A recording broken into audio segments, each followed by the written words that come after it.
La guerra ensancha las diferencias económicas entre los de Rusia y el resto de la población. La Rusia actual no es comunista como su predecesora, la Unión Soviética, ni quiere serlo. Aunque bebe de su iconografía en determinados elementos, se trata más bien de un fósil.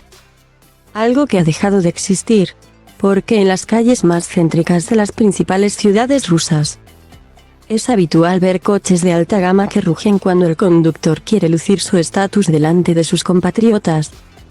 Algo totalmente diferente a lo que se puede ver en ciudades más pequeñas y sin oportunidades, donde muchos coches de la época soviética, mejor o peor cuidados, siguen rodando por las carreteras.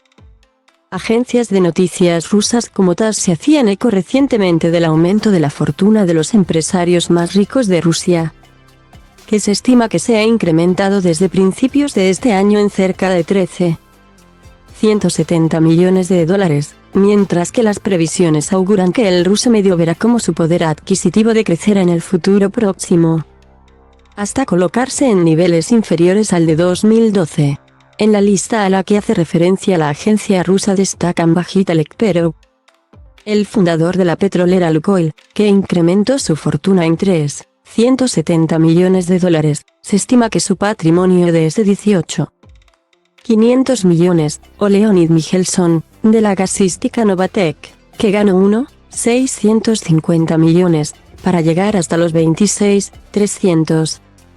En Rusia, existe una imponente brecha entre los más ricos y los más pobres, pues solo 135 personas, los comúnmente conocidos como oligarcas, ostentan cerca del 35% del PIB nacional, mientras que hay un 13% de los rusos que viven en la pobreza. Es habitual ver a gente de la tercera edad vendiendo sus objetos personales de la época de la Unión Soviética, flores o frutas, a pesar de que, como herencia de los tiempos de la URSS, muchos de ellos poseen un piso en propiedad o una habitación en una comunalka, un piso compartido por diferentes familias, por lo que no pagan alquiler. Esta práctica de seguir trabajando se debe a que las pensiones son muy reducidas para muchos de ellos. La media es de 180 euros mensuales, y en muchas ocasiones dependen de sus hijos para poder sobrevivir. Por poner un ejemplo de cómo funciona la jet set rusa más pudiente, se estima que 370 de los yates de más de 30 metros, un 8% pertenecen a multimillonarios rusos. Su precio medio, según los especialistas, oscila alrededor de 3 millones de euros, mientras el salario mínimo ruso es de 200 euros y el medio 700 euros en todo el país. Sin embargo, hay muchas regiones esta última variable es considerablemente inferior, lejos de lo esperable para un moscovita, como es el caso de repúblicas del sur de Rusia como Chechenia, Ingushetia o Dagestán, con registros de cerca de 300 euros mensuales de media. Mientras que Moscú y algunas regiones productoras de petróleo del Ártico son las zonas más ricas de Rusia, el Cáucaso y Siberia son las más pobres y los lugares donde se notan más las dificultades del día a día. Incluso hay partes de la Rusia rural donde no hay agua corriente. En algunas regiones esto se debe a la imposibilidad de tener cañerías funcionales en invierno, con temperaturas de menos 40 grados, aunque normalmente hay alternativas para el suministro de agua.